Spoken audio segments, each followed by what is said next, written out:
Well, it's late June and you say, I've got a few acres I haven't planted yet. Should I take prevented planting or should I try to throw something in the ground yet? Darren and I are going to debate that just a little bit today because, believe it or not, we disagree on something. Well, here's the thing. Everybody's got a different situation, and Brian and I are certainly not trying to judge anybody for deciding one way or deciding the other. All we can do is look at our own farm and talk about, well, what would we do in a certain situation? And you know what? Finances really come into play too when you start talking about, do I plant a crop a month later or even 2 months later than I normally would? Or do I take the insurance money? After all, why do you have insurance if you're never going to use it? Get to your point. What do you think it should be? I mean, what do you think a guy should do? Should he plant yet or should he take prevented planting? Like I say, everybody's got a different situation. Let's say that you're a young farmer, you're just getting started, and really, you know, you're pretty heavily leveraged. Your banker is probably going to tell you, look, you need to take that guaranteed money because it more than covers what you owe me, and you're going to be around next year to farm. Yeah. I can't blame you for that at all. You're taking a lot of risk when you're farming, and if you're taking that risk in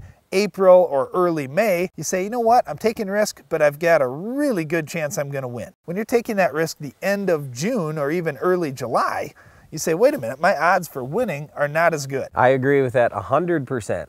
The problem, wow, here we go. Yep, the problem is I want to get tile put in on that ground that isn't planted until late June, okay? And if you go to do that this year or next year, you have NRCS come out, what are they going to look at? Well, they're going to see acres that are unplanted, they're going to see wet soil, they might see standing water yet. You know what they're going to call it? Probably farmable wetland, well, which means you can't tile it. I agree with you. That's the biggest issue that I've got. You've got more potential that way, but when you're in an area where the whole county is the same way, I just don't think it's going to be that big of an issue. I think you're going to be okay. If you're the one guy in your county that's got an issue, then yes, you probably do have a wetland. But if you're like one of 100 guys in your county that have the same problem, I just don't think you're going to have that big an issue with it. Well, you may or you may not, and here's kind of our point.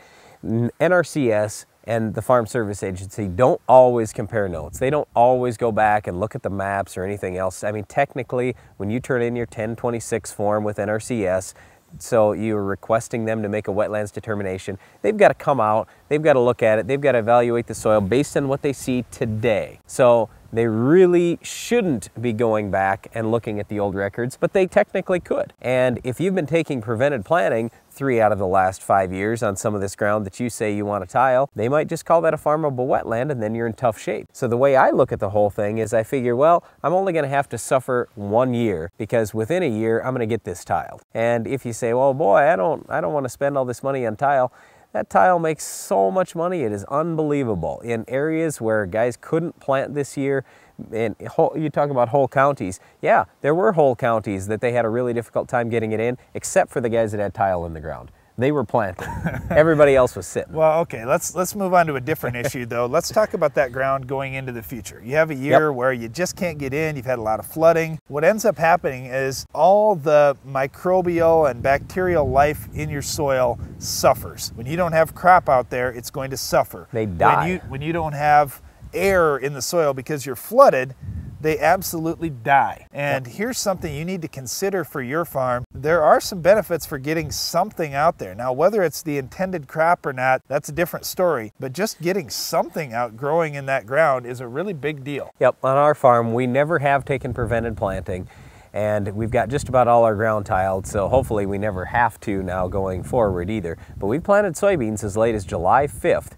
In southern South Dakota, and we've actually not turned out too bad. I think the lowest yield we've ever had is 20 or 25 bushels. So you can still get something. I'm not going to say it's great, and especially this year, as good as those insurance guarantees are, like Darren said, it's pretty tough to pass up that much guaranteed money.